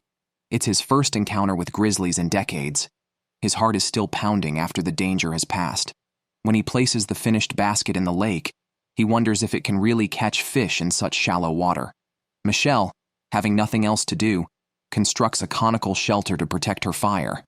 After working, she feels unprecedentedly weak. She desperately needs food as she only has berries and wild vegetables today, which provide very little energy. To get enough salt, she even eats her own mucus, but she's still getting weaker by the day. She hopes the fish basket will yield some results, but upon reaching the lake, she's stunned to see it empty, either washed up on rocks or possibly retrieved by a bear, plunging her spirits. Unable to imagine how she'll continue, she even notices her teeth discoloring from malnutrition. Feeling close to her limit, she remembers seeing some grouse near her dwelling. She takes her bow and arrows and puts her last hopes on hunting grouse. After wandering in the woods for several minutes, her legs are weak, and despite her efforts, she sees no grouse. She collapses in a chair at her campsite. Just then, she sees a grouse hiding behind a tree within her sight. She quietly approaches for a shot, but the grouse dashes into the bushes and disappears. With her last hope gone, she decides after a moment of thought to call and quit the competition. On the 21st day of the challenge, 7 contestants remain. Due to poor fishing results, Clay shifts his hopes back to hunting. Otherwise, with his physique, he definitely cannot compete with the other heavyweights. He walks a long time to a previously unexplored forest area. Calming down, he carefully observes his surroundings and listens to the sounds of animals. Finally, he discovers a good sign: a pile of deer droppings, the first deer trace he has found since the start of the challenge. Since it's getting late, he heads back. Matt is the only survival coach this season, but has not met his own expectations. Eventually, he couldn't take it anymore. Regardless of how others might criticize him in the future, at least his family won't mock him. He decisively made the call to withdraw from the competition. After finding the area with deer activity, Clay followed the same route back the next day. Seeing fresh droppings on the ground, he surmised the deer were still active in the area. Around noon, he indeed spotted a black-tailed deer staring straight at him. Afraid to startle it, Clay froze in place. Once the deer lowered its guard and began to move, he seized the opportunity to shoot an arrow.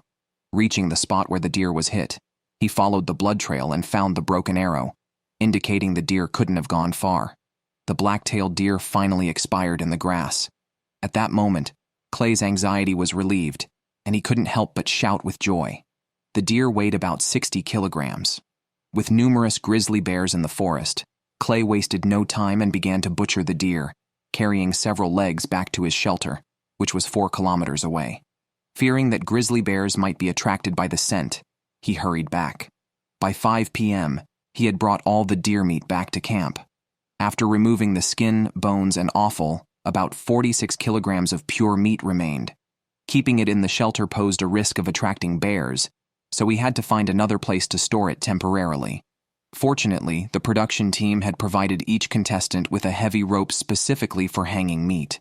Clay hung the deer meat 7 to 8 meters high, making it difficult for any bears to steal.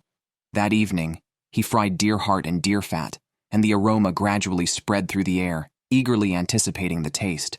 As for Colt, he had also hoped to rely on hunting deer for food storage, but he hadn't seen even a trace of deer so far. He had no choice but to gather wild onions and berries. Thankfully, the low temperatures in the area meant that the berries could stay fresh in a cave for 3 weeks without spoiling. Taking advantage of their availability, Colt spent time each day gathering them to prepare for the winter. When talking about the $500,000 prize, he envisioned using the money to build a community farm to give more people a chance to experience the wilderness. However, unexpected events occur quickly. The next day, as he went to have some berries for breakfast, he discovered a bear had raided his storage overnight, eating half of the berries. Due to local legal restrictions, fishing nets could only be used after surviving for 45 days. Naturally, Colt also thought of making a large fish basket using fir branches. After completing the basket, over a meter tall, it was the only one that seemed hopeful among the contestants' creations, as others were either too small or too crudely made. Rowing to the middle of the lake, Colt wasn't sure how deep the water was. He placed the basket, marking the spot with driftwood. Logically, there should be a good chance of catching fish. Nate has lost 32 kilograms from hunger, his cheekbones now prominently visible. Each day, he looks forward to checking his fishing line at the dock, his mood lifting with excitement. He slowly drags a fish towards the shore, but just as he is about to secure it, the fish slips off the hook. Nate quickly rushes into the water to catch it, but sadly watches as the fish escapes back into the lake. Without fish, he continues to drink pine needle tea. Having learned a painful lesson, Nate decides to build a scoop net. He uses Y-shaped branches to create a circular frame and parachute cord for the netting. Although the net is a bit rough and small compared to Clay's, it should work for catching fish. When testing it, Nate finds another small fish pulling on the line, the second one he's caught. On day 23, the meat Clay hung in the tree remains untouched by grizzly bears. Clay plans to build a smokehouse to preserve the meat through dehydration for a longer period. The structure must be robust to keep out grizzly bears. He uses a simple mortise and tenon structure, stacking cut logs into a square shape, binding wire inside for hanging the meat, and plugging gaps in the walls with moss. The roof is also covered with a thick layer of moss for waterproofing. He patiently slices the deer meat into strips, hanging over 46 kilograms of it in the smokehouse. By waiting overnight, the meat can be preserved for several months. Clay is now firmly leading in resource management. Teresa has finally completed her pit house but must still test its smoke ventilation. The results are disappointing. Within half an hour, the smoke makes it impossible for her to keep her eyes open. She gathers a large number of stones from nearby to build a meat smoker over the fire pit, filling the gaps with mud. The height is level with the ground, facilitating cover. The improved fire quickly shows effects, allowing her to move from her tent to the pit house. The pit house's insulation far surpasses other contestants' wooden houses, allowing Teresa to conserve energy by sleeping in just a sleeping bag. Turning back to Nate, he forgot to cover his iron pot before going to sleep 2 days ago. Drinking water in the dim morning light, he didn't notice several squirrel droppings in the water until daylight. He's unsure if this will cause illness, but feels fine so far. Today, he plans to make a fishing rod with a reel for longer casts, taking advantage of the dock's extension to catch bigger fish. After completing the rod and reel, Nate starts feeling nauseous and cold at 4 p.m. He suspects an infection from salmonella carried in the squirrel feces, as nausea and chills are typical symptoms. Regretfully, he makes the call to withdraw from the competition. Billy hasn't eaten any meat since the challenge began. He has lost 45 pounds. His fishing trap in the lake has been set for a week, hoping to catch a few fish to satisfy his craving for meat. Unfortunately, each time he checks, the trap is empty. With no other option, he tries fishing again. After nearly 2 hours by the lake, he finally catches a rainbow trout weighing about 1.5 pounds. Billy quickly goes back to build up the fire and stews the trout with some wild vegetables. While waiting for the fish to cook, he keeps an eye out for grizzly bears, fearing they might appear from nowhere and steal his catch. Eating just the fish meat is no longer enough to satisfy his protein needs, so he consumes the bones as well to feel fully satisfied. As the weather gets colder each day, it's necessary for Ross to install a large door on her squash shack to block the wind. Otherwise, the cold north wind at night is too much for her to withstand. On day 8, she found some wooden planks with nails still in them, which she hadn't used. Ross pulled the nails out, made a tripod from sticks, and wove some pine branches on top.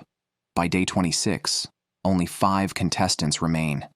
Billy, who had finally caught a rainbow trout, now only has a few sips of soup left, but they still taste incredibly delicious to him, as this was the first meat he's eaten since the challenge began. Feeling the cold weather, he plans to make a wooden door, using the classic design of 5 logs with 2 horizontal supports, and stuffs it with pine resin to enhance the wind-blocking effect.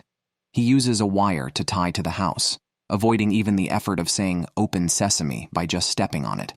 After fixing the door, he must also sort out the fireplace so he won't have to go outside to start a fire or boil water when it's windy or rainy. The stones are piled up on the lakeshore, and moving them to the shelter requires going up a steep slope. For an ordinary person, it's a simple task, but for Billy, who has been starving for months, it's a strenuous activity. Billy uses clay instead of cement to build a semicircular fireplace with stacked stones. It doesn't take much time, and the smoke ventilation works quite well. Ross sits inside her squash shack, using a found glass bottle as a hand warmer.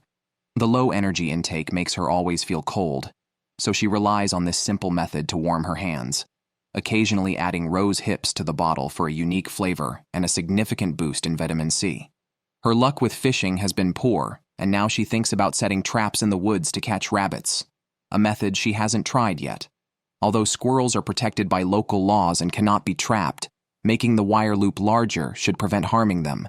Still, it carries some risks, which might be why the contestants are hesitant to set traps. Ross has no choice but to take this path now, with her mind focused solely on getting food to keep going. Fortunately, while setting traps, her sharp eyes spot a bear trap among some dry leaves. Since 2017, trapping bears has been banned for non-indigenous people, and given its rusty condition, it's definitely several years old.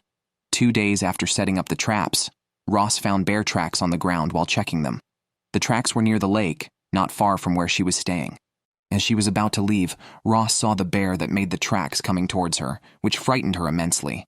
Ross hadn't recovered from the scare when she questioned whether risking her life for $500,000 was worth it.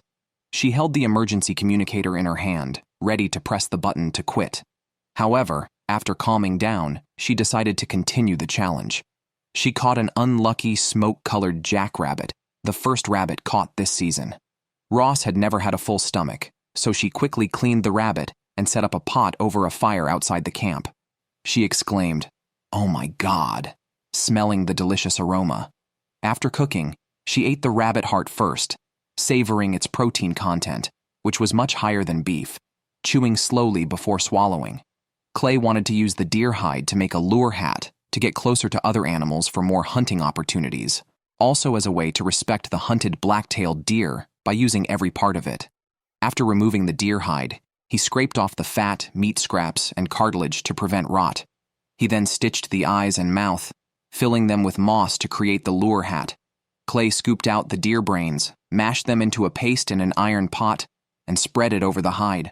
The brain paste contained lecithin, a natural agent used for making leather. Colt, unable to get meat, decided to go after morels, abundant in his area. He collected 13 kilograms of morels and hung them to dry inside his cabin, hoping they would last until day 45 when he planned to catch big fish using a fish net and a tarp boat. A sudden heavy snowfall prevented Colt from collecting more morels. He then worked on improving his shelter to withstand the cold weather, covering the roof and walls with pine branches. Teresa followed a similar path, relying on edible plants for survival, because she believed the caloric content of plants was underestimated. She had tried fishing several times without success, or only catching month-old fry. She focused on collecting plants, targeting bright red bearberries and Solomon seal roots in the fields. However, engrossed in her work, Teresa realized she had lost her way, which filled her with an unstoppable fear. Teresa tearfully told the camera she was ready to quit. Her feet frantically searched for a way out.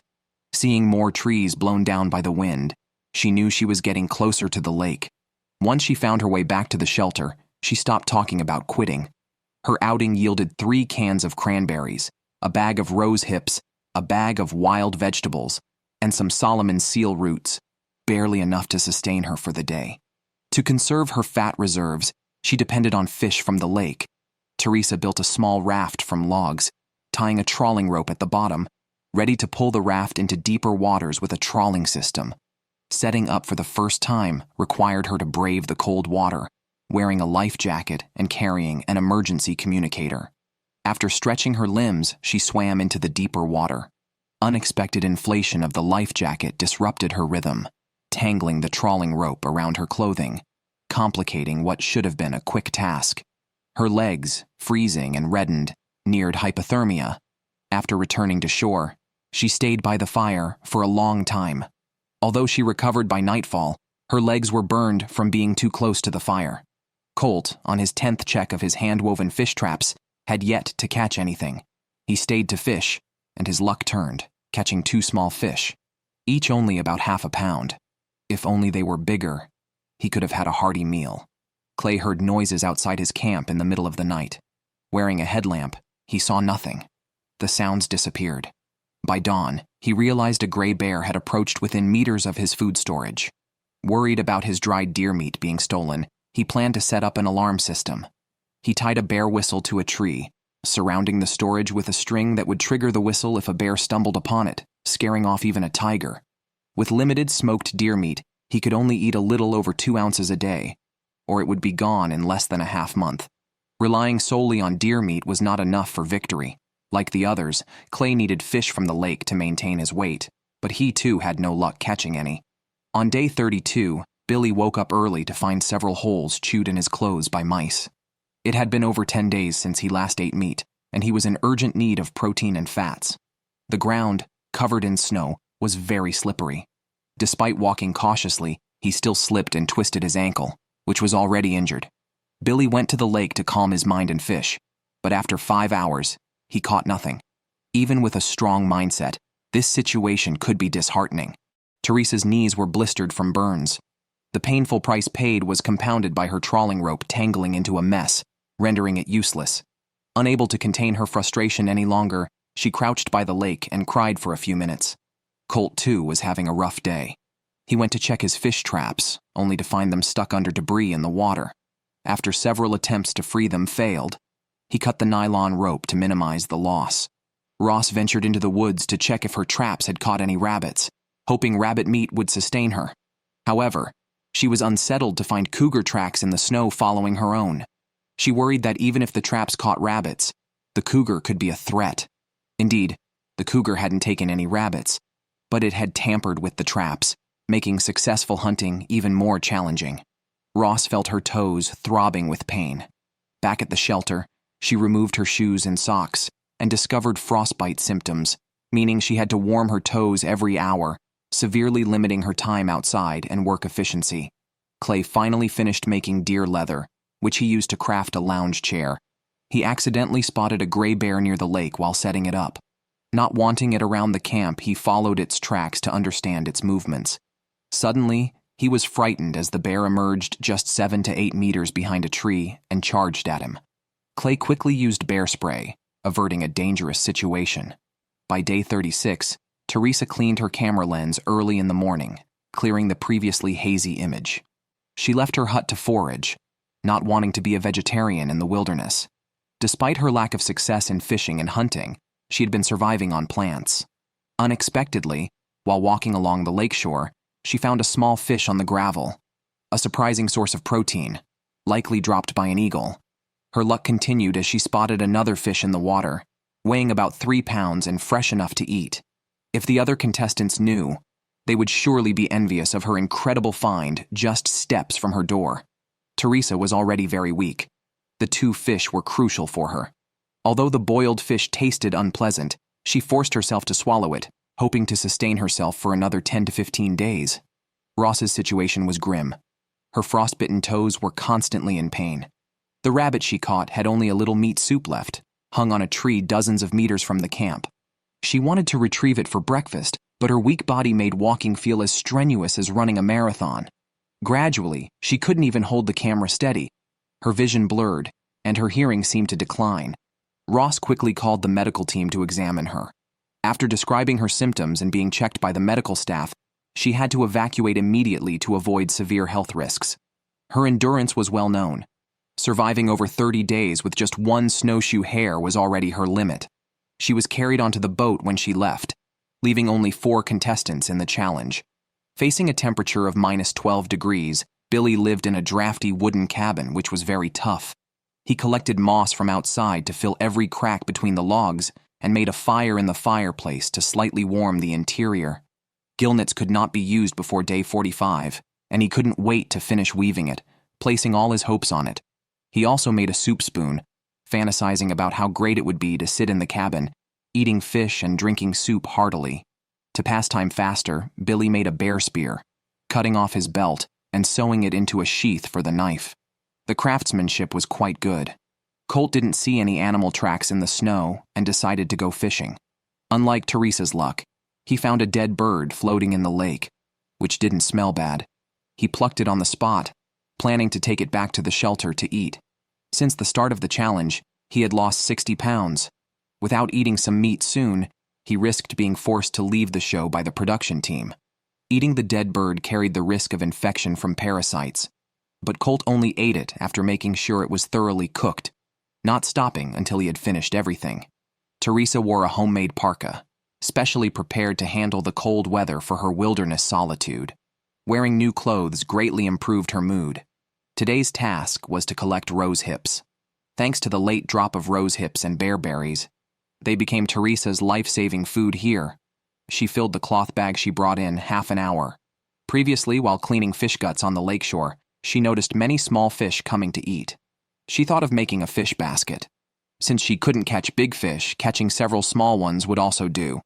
After completing the task, she planned to place the fish basket in deeper water. Teresa had already set up anchors in the water. Now, she just needed to pull the rope to drag the fish basket into the deeper water. However, things didn't go smoothly. The fish basket got stuck halfway and wouldn't move. She had to use her long legs to walk into the lake and properly set up the fish basket. I seriously suspect she did it on purpose. By day 44, Colt also started weaving a gill net, striving to get every knot and float right. He worked from morning till nightfall to finish the gill net on time. Unexpectedly, at 2:30 a.m., a fierce wind blew, giving him a bad feeling. Worried that his tarp boat might be damaged, he went to the lakeside with a headlamp to check. Sure enough, 2 rope knots had loosened on the boat. It was fortunate that he checked. Otherwise, just when he could use the gill net, the boat might have sunk the night before. That would have been infuriating. The next day, Billy sawed down a slender pine tree, removed all its branches to use as a long pole for binding the gill net, and chose a suitable spot to lower the net. He secured the long pole with stones to prevent it from being washed away. He hoped the gill net would turn his fortunes around. Otherwise, he would have to rely on his body's fat reserves to endure, just like a bear. Colt wasn't in a hurry to get into the water, but decided to add a few more beams to the boat and replace 2 crossbeams to increase buoyancy and stability. Afterwards, he sailed out and spread the gill net in the deep water, greatly increasing his chances of catching fish. While everyone else was busy setting nets to catch fish, Clay had the leisure to stuff moss into nets as sword targets and occasionally practice archery outside the camp. Today, he also needed to set up his gill net. For this, he decided to make a trawling pulley system. By standing on shore, he could easily deploy and retrieve the gill net. He constructed a tripod from logs, fixed an iron ring at the top, connected another iron ring to a buoy attached to an anchor stone in the water, and linked the 2 rings with a nylon rope. The gill net was thus freely deployed and retrieved. During his busy work, he noticed a teal duck less than 10 meters away. Seizing this rare opportunity, Clay immediately stopped his work and shot an arrow at the duck. Unfortunately, the wave pushed the arrow just under the duck's belly, and he missed the chance for a follow-up shot. It was an exciting time for checking. Teresa's highly anticipated fish basket had been washed ashore by the large waves, which were more destructive than she expected. With no fish to eat, and only some matsutake mushrooms she had picked, she decided to cut them into pieces and boil them. Billy's gill net had not been washed ashore, but there was no need to retrieve it because from the shore, he could see it was empty. Now, all his hopes were dashed. Facing continuous attempts and failures, his mood sank to an all-time low. He wished his father was there to encourage him, but his determination to persevere remained unshaken. Clay's gill net also yielded nothing and got tangled by the waves. If he continued to catch nothing, winning seemed unlikely. However, his gill net finally caught 2 rainbow trout, giving the contestants a much-needed boost. Despite losing 60 pounds over these days, with fish from the lake as food, he confidently said he could last another 50 days. Clay ventured into the forest to search for matsutake mushrooms. The area was scarce in grouse and rabbits, but fortunately, mushrooms were plentiful. While I marveled at his cutting technique, Clay pulled out a bag full of matsutake mushrooms. He had gathered 2 kilograms just along this ridge. Before the competition, Billy weighed 270 pounds and had plenty of body fat left, despite being hungry. He figured he could last another 20 days on tough resolve. Unable to find meat, he turned to wild onions, which were abundant near the camp. As long as they weren't withered, he could dig them up daily. Billy even started planting the onions he couldn't finish eating to keep them fresh. But realistically, it seemed unlikely there would be any leftovers. The gill nets remained persistently empty. Due to the lack of food, the cold became increasingly unbearable, causing his limbs to feel abnormally cold.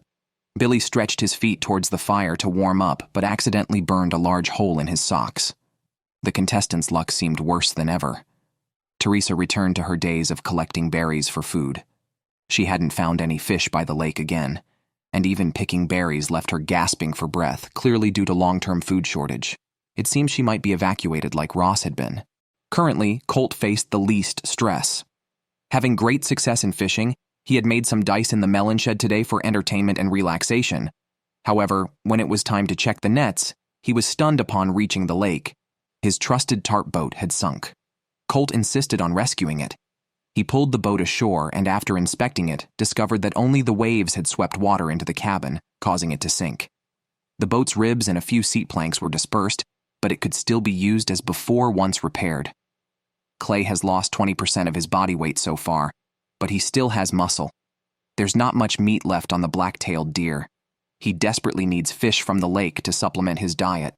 This time, his gill net finally met expectations, catching a rainbow trout frozen in an arc shape, which could provide about 2,500 calories. However, the waves tangled the gill net again. He decided to relocate the net near a large boulder, cut a log from the forest, and use it as a ladder on the boulder.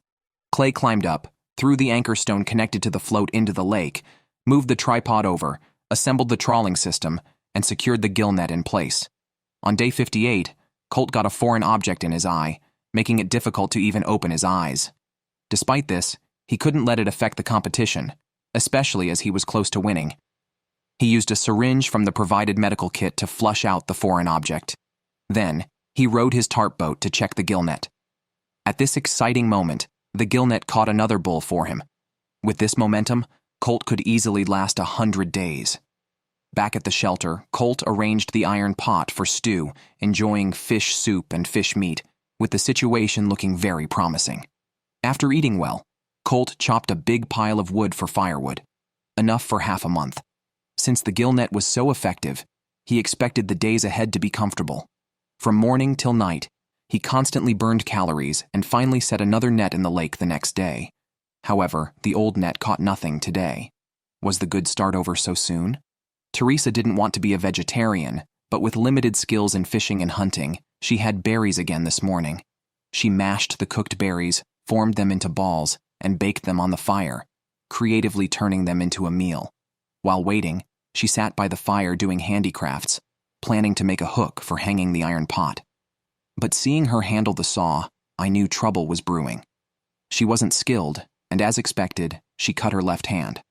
Although the medical kit had the necessary supplies, a severed tendon that couldn't heal on its own would force her to call and quit the competition.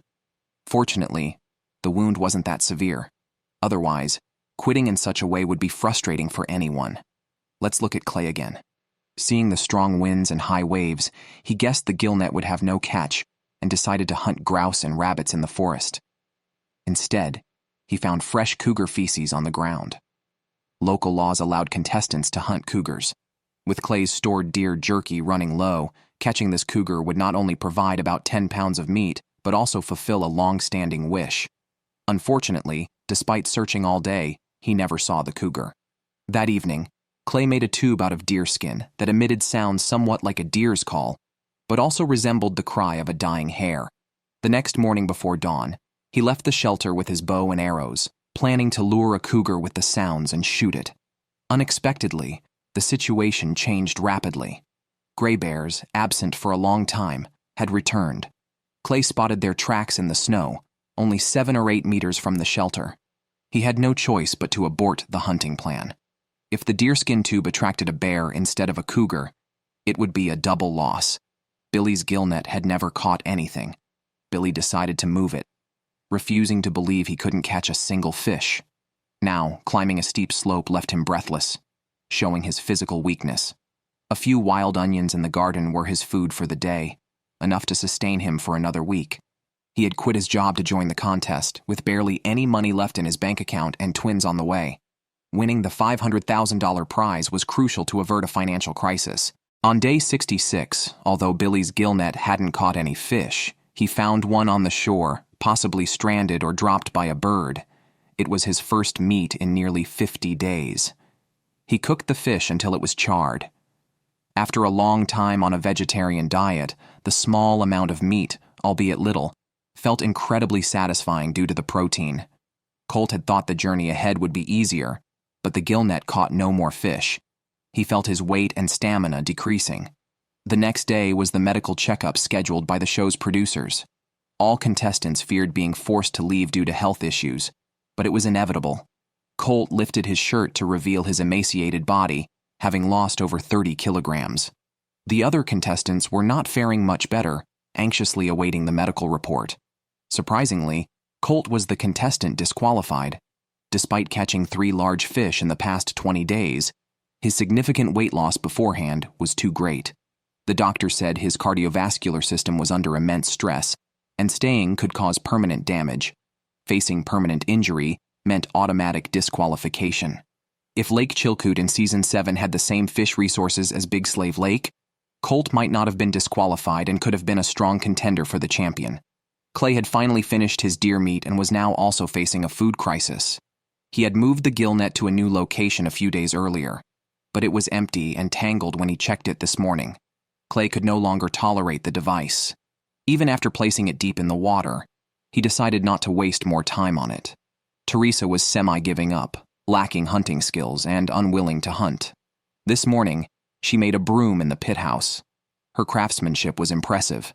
She took the broom outside, intending to clear the snow off the roof, but being on a vegetarian diet, she quickly felt dizzy and had to lie down again. Without wood for the fire due to not collecting it the day before, she forced herself to gather wood outside. Walking on land, She felt as if moving through water. While collecting wood, she saw deer tracks in the snow, the first since the challenge began.